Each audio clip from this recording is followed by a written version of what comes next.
Abdul, nimekuita hapa kwa jambo moja tu. Sifurahishwi na hiyo tabia inayoiendeleza. Na kama unakumbuka, nilikwambia tusubiri muda sahihi na Mungu ndo atakayeamua. Ila sio sisi kulazimisha. Lakini mwenzangu, naona unatoka nje ya makubaliano.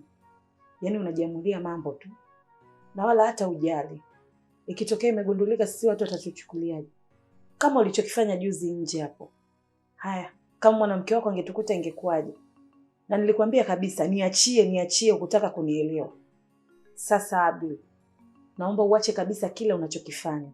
Na ikiwezekana tupunguze huu karibu. Maana huu karibu ndio unakufanya uyafanye mambo yote haya. Hivyo ili kulepuka hili, nadhani tuachane na huu karibu. Natumai umenielewa. Nikikutazama machoni, mwili waishiwa. Naongea na wewe, umenielewa? Nasikia ubaridi moyoni, ubongo unatikisa. Unataka kufanya nini? Hivi ni nini hiki? Mbona nashindwa kujizuia?